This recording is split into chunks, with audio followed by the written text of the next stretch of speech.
Hi നമസ്കാരം. 5 saint സ്ഥലം മേടിക്കാൻ ഉപയോഗിക്കാൻ പറ്റിയ ചിട്ടി ഏതാണ് എന്നതിനെ കുറിച്ചാണ് ഇന്ന് സംസാരിക്കുന്നത്. നമ്മൾ ഇതിൻ്റെ മുമ്പൊരു വീഡിയോ ചെയ്തിട്ടുണ്ടായിരുന്നു. നമ്മുടെ ഒരു ഫ്രണ്ട് നമ്മളെ കോൺടാക്ട് ചെയ്യുകയും അദ്ദേഹത്തിന് 5 സെന്റ് സ്ഥലം മേടിക്കണം, അത് മേടിക്കാൻ പറ്റിയ അനുയോജ്യമായ ചിട്ടി ഏതാണ് എന്ന് പറഞ്ഞുകൊണ്ട് നമ്മളെ കോൺടാക്ട് ചെയ്യും. അപ്പോൾ അതിന് അനുയോജ്യമായിട്ടുള്ള 2 ചിട്ടികളെ കുറിച്ചാണ് ഞാൻ അദ്ദേഹത്തിന് സജസ്റ്റ് ചെയ്തത്. അതിൽ ഒരു ചിട്ടി 10,000 രൂപ വെച്ചിട്ട് 50 മാസം അടയ്ക്കുന്ന 5 ലക്ഷത്തിൻ്റെ ചിട്ടിയാണ്. അത് ഈ വീഡിയോയുടെ തൊട്ട് മുമ്പത്തെ ഒരു വീഡിയോ ആയിട്ട് ചെയ്തിട്ടുണ്ട്. ആ വീഡിയോ ഈ വീഡിയോയുടെ എൻഡ് സ്ക്രീനിൽ കൊടുക്കുന്നതാണ്. രണ്ടാമത് ഞാൻ സജസ്റ്റ് ചെയ്തൊരു ചിട്ടിയാണ് 12,500 വെച്ചിട്ട് 40 മാസം അടയ്ക്കുന്ന 5 ലക്ഷത്തിൻ്റെ സാധാ ചിട്ടി. അപ്പോൾ ഞാൻ 2 ചിട്ടി സജസ്റ്റ് ചെയ്തത് സാധാ ചിട്ടിയെക്കുറിച്ചാണ്. ഒരു 10,000 റേഞ്ചിലാണ് പറഞ്ഞത് അദ്ദേഹം അടയ്ക്കാൻ സാധിക്കുള്ളൂ പറഞ്ഞത്. അപ്പം ഞാൻ 2 ചിട്ടി, ഒന്ന് 10,000 അടവ് വരുന്നതും അതേപോലെ തന്നെ ഒരു 12,000 2,500 രൂപ കൂടുതൽ അടയ്ക്കുകയാണെങ്കിൽ ഒരു 10 മാസം കൂടി കാലാവധി കുറഞ്ഞ് വേഗം തീരാവുന്ന തരത്തിലുള്ള ഒരു ചിട്ടിയെക്കുറിച്ചും കൂടി ഞാൻ അദ്ദേഹത്തിന് പറഞ്ഞിട്ടുണ്ടായിരുന്നു. ആ ചിട്ടിയെക്കുറിച്ചാണ് ഇന്ന് വീഡിയോ ചെയ്യുന്നത്. കാരണം 12,500 രൂപ വെച്ചിട്ട് 40 മാസം അടയ്ക്കുന്ന 5 ലക്ഷത്തിൻ്റെ ചിട്ടിയാണ് അത്. അപ്പോൾ ഈ 2 ചിട്ടിയും തമ്മിലുള്ള പ്രത്യേകത എന്ന് ചോദിച്ചു കഴിഞ്ഞാൽ 10,000 രൂപ വെച്ചിട്ട് 50 മാസം അടയ്ക്കുന്നത് 5 ലക്ഷത്തിൻ്റെ ചിട്ടി തന്നെയാണ്. പക്ഷെ അത് കാലാവധി വരുന്ന 50 മാസമാണ്. ഇത് വന്നിട്ട് 12,500 വെച്ച് 40 മാസം അടയ്ക്കുന്ന 5 ലക്ഷത്തിൻ്റെ ചിട്ടിയാണ്. കാരണം 2 ചിട്ടിയും സ്ഥലം വന്നിട്ട് 5 ലക്ഷം തന്നെയാണ്, പക്ഷെ കാലാവധിയിലാണ് വ്യത്യാസം വരുന്നത്. കാരണം 10,000 രൂപ വെച്ചിട്ട് 50 മാസം അടയ്ക്കുന്ന 5 ലക്ഷത്തിൻ്റെ ചിട്ടി, അതിൽ വന്നിട്ട് കാലാവധി 50 മാസവും ഇതിൽ വരുന്നത് 40 മാസമാണ്. അതിൻ്റെ ഈ 10,000 രൂപ വെച്ചിട്ട് 50 മാസം 5 ലക്ഷത്തിൻ്റെ ചിട്ടില് ഒരു വീഡിയോ ഇതിൻ്റെ മുമ്പത്ത് ചെയ്തിട്ടുണ്ട്. അപ്പോൾ അത് താല്പര്യമുള്ളവർക്ക് അത് പോയി കാണാവുന്നതാണ്. അപ്പോൾ ഇന്ന് എക്സ്പ്ലെയിൻ ചെയ്യുന്നത് ഈ രണ്ടാമത്തെ ചിട്ടിയെ കുറിച്ചാണ്. കാരണം 12,500 വെച്ചിട്ട് 40 മാസം അടയ്ക്കുന്ന 5 ലക്ഷത്തിൻ്റെ ചിട്ടിയാണ്. അപ്പോൾ 2 ചിട്ടിയാണ് ഞാൻ അദ്ദേഹത്തിന് വേണ്ടി സജസ്റ്റ് ചെയ്തത്. കാരണം അദ്ദേഹത്തിൻ്റെ ആവശ്യം എന്ന് പറയുന്നത് അദ്ദേഹത്തിന് കിട്ടുന്ന സാലറി സേവ് ചെയ്യാനുള്ള ഒരു ഓപ്ഷൻ എന്താണ് എന്നതിനെ കുറിച്ചാണ് എൻ്റെ അടുത്ത് ചോദിച്ചത്. അപ്പോൾ അദ്ദേഹത്തിന് 5 സെന്റ് സ്ഥലം വേണം. ആ സ്ഥലം മേടിക്കാൻ അനുയോജ്യമായിട്ടുള്ള ചിട്ടി ഏതാണ് ചേരേണ്ടത് എന്നാണ് എൻ്റെ അടുത്ത് ചോദിച്ചത്. അതും അദ്ദേഹം പറഞ്ഞത് ചിട്ടി ചേർന്ന തുടക്കത്തിൽ തന്നെ വിളിക്കാൻ താല്പര്യമില്ല. ഒരു പകുതി മാസങ്ങൾ, അതായത് പകുതി കാലാവധി, ഈ ചിട്ടിയുടെ കാലാവധിയുടെ ഒരു പകുതിയൊക്കെ ആകുന്ന ഒരു മിഡിൽ സ്റ്റേജിൽ ചിട്ടി പിടിക്കാനാണ് ആൾ ഉദ്ദേശിക്കുന്നത്. അപ്പോൾ അദ്ദേഹം പറഞ്ഞത് തുടക്കത്തിൽ വിളിച്ചാൽ എത്ര രൂപ കിട്ടും, ഒരു മിഡിൽ സ്റ്റേജിൽ വിളിക്കുകയാണെങ്കിൽ എത്ര രൂപ കിട്ടും, അതേപോലെ തന്നെ എൻഡ് സ്റ്റേജിൽ വിളിക്കുകയാണെങ്കിൽ എത്ര രൂപ കിട്ടും എന്നതിനെക്കുറിച്ച് അദ്ദേഹം ചോദിച്ചിട്ടുണ്ടായിരുന്നു. അപ്പോൾ ഞാൻ അദ്ദേഹത്തിന് പറഞ്ഞത് നമുക്ക് 100% ഉറപ്പ് പറയാൻ പറ്റില്ല, എങ്കിലും താങ്കളുടെ അറിവിലേക്കായി ഒരു ഏകദേശ ഒരു ഫിഗർ ഞാൻ പറഞ്ഞു തരാം. അദ്ദേഹത്തിന് പറഞ്ഞു കൊടുക്കുന്നതിലൂടെ തന്നെ വീഡിയോ ചെയ്യുന്നതിലൂടെ മറ്റുള്ളവർക്ക് കൂടി അത് മനസ്സിലാക്കാൻ കഴിയുമെന്നുള്ള പ്രതീക്ഷയോടുകൂടിയാണ് ഈ വീഡിയോ ചെയ്യുന്നത്. അപ്പോൾ അദ്ദേഹത്തിന് ചിട്ടി പിടിച്ചു കഴിഞ്ഞാൽ മേൽബാധ്യതയ്ക്ക് വേണ്ട ജാമ്യമായിട്ട് അദ്ദേഹത്തിൻ്റെ പിതാവിൻ്റെ വീടും സ്ഥലവും വരുന്ന ഡോക്യുമെന്റ്സ് ഉണ്ട്. അപ്പോൾ അത് ജാമ്യമായി വെച്ചിട്ട് ചിട്ടി പിടിച്ചുകൊണ്ട് തന്നെ അദ്ദേഹം പുതിയൊരു പ്രോപ്പർട്ടി, അതൊരു സ്ഥലം മേടിക്കാനാണ് ഉദ്ദേശിക്കുന്നത്. അതും അദ്ദേഹം ചെറിയൊരു 5 സെന്റ് സ്ഥലം ആണ് മേടിക്കാൻ ഉദ്ദേശിക്കുന്നത്. അപ്പോൾ അതിന് അനുയോജ്യമായിട്ടുള്ള ചിട്ടിയെക്കുറിച്ചാണ് അദ്ദേഹം ചോദിച്ചതും.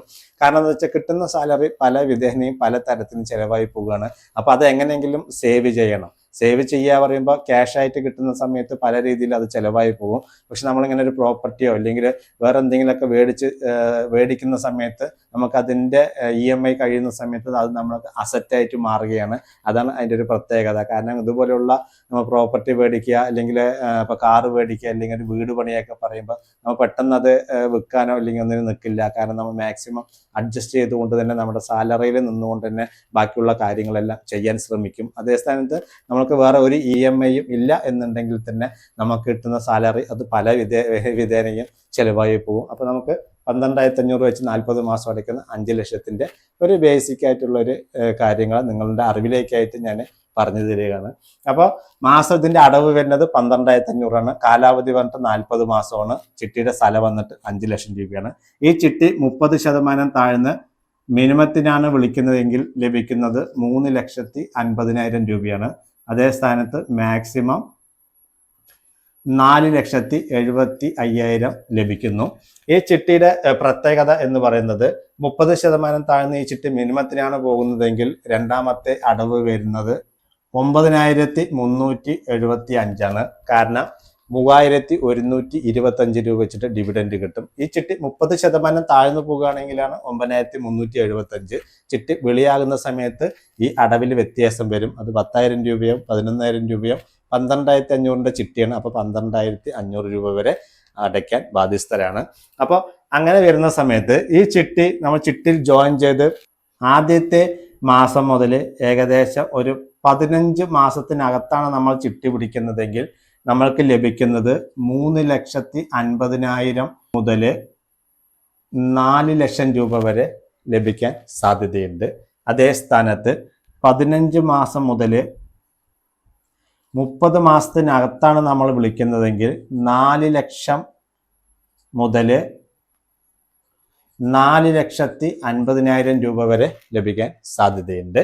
അതേ സ്ഥാനത്ത് 30 മാസം കഴിഞ്ഞ് 40 മാസത്തിനകത്താണ് നമ്മൾ ചിട്ടി പിടിക്കുന്നതെങ്കിൽ നമുക്ക് ലഭിക്കാൻ സാധ്യതയുള്ള സംഖ്യ എന്ന് പറയുന്നത് 4,50,000 രൂപ മുതൽ 4,70,500 രൂപ വരെ ലഭിക്കാൻ സാധ്യതയുണ്ട്. അപ്പം നിങ്ങൾ ചോദിക്കും സാധ്യതയുണ്ട് എന്നാണല്ലോ പറയുന്നത്, അപ്പോൾ 100% ഇത്രയും സംഖ്യ ലഭിക്കില്ല എന്ന് ചോദിക്കും. കാരണം സാധ്യതയുണ്ട് എന്ന് പറയാൻ കാരണം നമ്മൾ ഈ പറയുന്ന തുകയിൽ ചെറിയ വ്യത്യാസങ്ങൾ അങ്ങോട്ടോ ഇങ്ങോട്ടോ വരും. കാരണം ഇത് എല്ലാ മാസവും ലൈവായിട്ട് KSFയുടെ ശാഖകളിൽ ഈ ചിട്ടിയുടെ ലേലം നടക്കും. അപ്പോൾ ആ ലേലം നടക്കുന്നതിൻ്റെ അടിസ്ഥാനത്തിൽ അവിടെ എത്ര ആളുകൾ വരുമോ അല്ലെങ്കിൽ എങ്ങനെയാണോ ആളുകൾ താഴ്ത്തി വിളിക്കുന്നത് എന്ന് നമ്മൾക്ക് 100% ഉറപ്പ് പറയാൻ പറ്റില്ല. അപ്പോഴത്തെ സാഹചര്യത്തിനനുസരിച്ചാണ് ആ ചിട്ടി വിളിച്ചു പോകുന്നത്. ലൈവാണ്, നേരിട്ട് പങ്കെടുത്ത് വിളിച്ചെടുക്കാവുന്നതാണ്. അപ്പോൾ വിളിക്കുന്ന സമയത്ത് എത്ര രൂപയാണോ നിങ്ങൾക്ക് ലഭിക്കുന്നത് അതായിരിക്കും നിങ്ങൾക്ക് ലഭിക്കുന്നത്. ഇത് നമ്മൾ ഈ ചിട്ടിയിൽ ചേർന്ന് കഴിഞ്ഞാൽ ഓരോ ഘട്ടങ്ങളിലും ഏകദേശം ഇത്ര രൂപ വരെ കിട്ടാൻ സാധ്യതയുണ്ടെന്ന് നിങ്ങൾക്ക് ജസ്റ്റ് നിങ്ങളുടെ അറിവിലേക്കായിട്ടാണ് ഇങ്ങനെ പറയുന്നത്.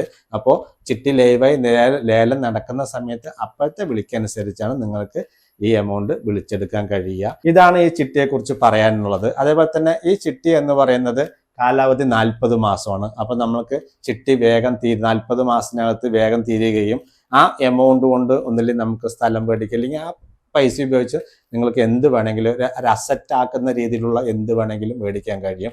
എക്സാമ്പിൾ പറയുന്ന ഒരു 5 സെന്റ് സ്ഥലത്തിന്റെ കാര്യം തന്നെ നമുക്ക് പറയാം. സ്ഥലം മേടിക്കുന്നത് നമുക്കൊരു അസറ്റായി മാറുകയാണ്, ഇല്ലെങ്കിൽ നമ്മളൊരു വാഹനം മേടിക്കുന്നു അത് നമുക്കൊരു അസറ്റായി മാറുകയാണ്. ഗോൾഡൊക്കെ എടുക്കുക എന്ന് പറഞ്ഞാൽ ഗോൾഡിനൊക്കെ നല്ലൊരു റേറ്റിലാണ് ഇപ്പോഴും പോയിക്കൊണ്ടിരിക്കുന്നത്. അതായത് ഗോൾഡൊക്കെ എടുക്കണമെങ്കിൽ നല്ലൊരു തുക തന്നെ കയ്യിൽ വേണം. അപ്പോൾ അതും നമ്മൾക്കൊരു സേവിങ് ആയിട്ട് ഗോൾഡും ഒക്കെ എടുത്ത് വെക്കാൻ കഴിയുന്നതാണ്. കാരണം ഗോൾഡ് എടുത്ത് വെക്കുന്ന സമയത്ത് നമുക്ക് എമർജൻസി ഫണ്ടിനൊക്കെ ആവശ്യം വരികയാണെന്നുണ്ടെങ്കിൽ തന്നെ നമുക്കത് പണയം വെക്കുകയോ അല്ലെങ്കിൽ ചിട്ടി ചേരുകയാണെന്നുണ്ടെങ്കിൽ അതിൽ സെക്യൂരിറ്റി വെക്കുകയൊക്കെ ചെയ്ത് നമുക്ക് പൈസ പേയ്മെൻറ്റ് ചെയ്തെടുത്ത് നമ്മുടെ ആവശ്യങ്ങൾക്ക് ഉപയോഗിക്കാൻ കഴിയും കൂടി ചെയ്യും. അപ്പോൾ ഇതാണ് നമ്മൾ 2 ചിട്ടിയെക്കുറിച്ച്, അതായത് 10,000 രൂപ വെച്ചിട്ട് 50 മാസം അടയ്ക്കുന്ന 5 ലക്ഷത്തിൻ്റെ ചിട്ടി നമ്മൾ ഇതിൻ്റെ മുന്നൊരു വീഡിയോ ആയിട്ട് ചെയ്തിട്ടുണ്ട്. ഇത് 2ാമത്തെ വീഡിയോ ആണ്. ഇത് 12,500 വെച്ച് 40 മാസം അടയ്ക്കുന്ന 5 ലക്ഷത്തിൻ്റെ ചിട്ടിയാണ്. അപ്പോൾ ഈ 2 ചിട്ടിയെക്കുറിച്ചും നിങ്ങൾക്ക് ഒരു ധാരണ കിട്ടിക്കാണുമെന്ന് ഞാൻ വിചാരിക്കുന്നു. ഈ വീഡിയോ നിങ്ങൾക്ക് ഇഷ്ടപ്പെട്ടുവെങ്കിൽ ഒന്ന് ലൈക്ക് ചെയ്യുക, ഷെയർ ചെയ്യുക, സബ്സ്ക്രൈബ് ചെയ്യാത്ത സുഹൃത്തുക്കളുണ്ടെങ്കിൽ സബ്സ്ക്രൈബ് ചെയ്യുക. അപ്പോൾ അടുത്ത വീഡിയോയിൽ കാണും വരെ ബൈ ബൈ.